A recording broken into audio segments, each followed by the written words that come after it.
말씀 씨앗을 심어요. 사랑하는 친구들, 말씀 씨앗 시간이에요. 오늘 말씀은 사사기 14장 말씀이에요. 다 함께 말씀 씨앗 심을게요. 사사기 14장. 삼손은 딥나 성으로 내려가서 어떤 블레셋 처녀를 보았습니다. 삼손은 집으로 돌아와서 자기 아버지와 어머니에게 말했습니다. 딥나에서 어떤 블레셋 여자를 보았습니다. 그 여자를 저에게 데려다 주세요. 그 여자와 결혼하고 싶습니다. 삼손의 아버지와 어머니가 대답했습니다. 이스라엘에도 너와 결혼할 여자가 얼마든지 있다. 그런데 너는 왜 그 블레셋 여자와 결혼하겠다는 말이냐? 블레셋 사람들은 할례도 받지 않았다. 그러나 삼손은 그 여자를 데려다 주세요. 나는 그 여자와 결혼하겠어요. 라고 말했습니다. 삼손의 부모는 여호와께서 이 일을 계획하셨다는 것을 모르고 있었습니다. 여호와께서는 블레셋 사람들을 칠 기회를 찾고 계셨습니다. 그때 이스라엘은 블레셋의 다스림을 받고 있었습니다. 삼손은 자기 아버지, 어머니와 함께 딥나로 내려갔습니다. 그들은 딥나에서 가까운 포도밭에 갔는데 그때 갑자기 한 어린 사자가 으르렁거리면서 삼손에게 다가왔습니다. 여호와의 영이 삼손에게 들어가자 삼손은 큰 힘을 얻었습니다. 삼손은 마치 염소 새끼를 찢듯이 맨손으로 그 사자를 찢어버렸습니다. 그러나 삼손은 자기가 한 일을 아버지와 어머니에게는 말하지 않았습니다. 삼손은 딥나성으로 내려갔습니다. 삼손은 딥나성에서 블레셋 여자를 만나 이야기해보고 그 여자를 더욱 좋아하게 되었습니다. 며칠 후 삼손은 그 여자와 결혼하기 위해 다시 딥나로 갔습니다. 딥나로 가는 길에 삼손은 자기가 죽인 사자가 놓여 있는 곳으로 가보았습니다. 사자의 몸속에는 벌떼가 있었습니다. 그 벌떼는 꿀을 만들고 있었습니다.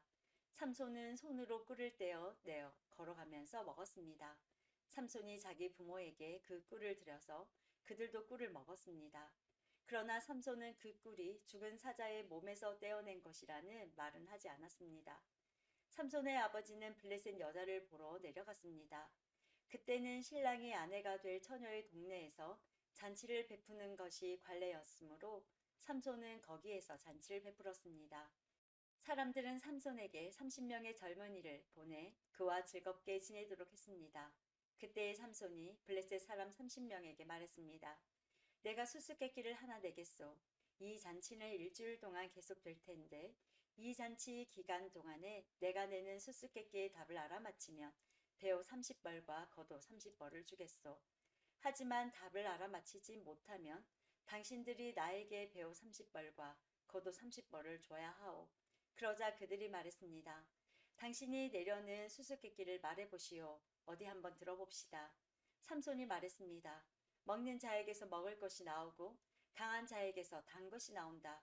그 30명은 3일 동안 이 수수께끼를 풀려고 애썼습니다. 하지만 답을 알아낼 수가 없었습니다. 4일째 되는 날 그들은 삼손의 아내에게 가서 말했습니다. 너는 우리를 가난하게 하려고 이곳에 초대했느냐? 내 남편을 꾀어서 그 수수께끼의 답을 우리에게 알려다오. 만약 알려주지 않으면 너와 내 아버지의 집에 있는 것을 다 불태워 버릴 것이다. 그래서 삼손의 아내는 삼손에게 가 울면서 말했습니다. 당신은 나를 미워하는 것 같아요. 당신은 나를 진정으로 사랑하지 않아요. 내 백성에게 수수께끼를 내놓고는 나에게는 왜 그 답을 가르쳐 주지 않죠? 삼손이 말했습니다. 나는 내 아버지와 어머니에게도 답을 가르쳐 드리지 않았소. 그런데 내가 왜 당신에게 가르쳐 주겠소? 삼손의 아내는 나머지 잔칫날 동안 계속 울며 졸라댔습니다. 그래서 삼손은 7일째 되는 날 마침내 답을 가르쳐 주고 말았습니다. 그것은 그동안 그의 아내가 계속 귀찮게 굴었기 때문입니다. 그러자 삼손의 아내는 자기 백성에게 그 수수께끼의 답을 가르쳐 주었습니다. 잔치 7일째 되는 날 해지기 전에 블레셋 사람들이 삼손에게 와서 수수께끼의 답을 말했습니다. 꿀보다 단 것이 어디 있느냐? 사자보다 강한 것이 어디 있느냐? 그러자 삼손이 그들에게 말했습니다. 당신들이 내 암송아지로 밭을 갈지 않았더라면 내 수수께끼를 풀지 못했을 것이다. 그때 여호와의 영이 삼손에게 임하여 삼손에게 큰 힘이 생겼습니다. 삼손은 아스글론 성으로 내려가서 그곳에 있던 30명의 사람을 죽이고 그들이 가진 옷과 재산을 모두 빼앗아 수수께끼를 푼 사람들에게 주었습니다. 삼손은 몹시 화가 나서 자기 아버지 집으로 돌아갔습니다. 삼손의 아내는 그의 결혼식에 참석했던 사람 중에서 삼손과 제일 친하게 지냈던 친구에게 주어졌습니다.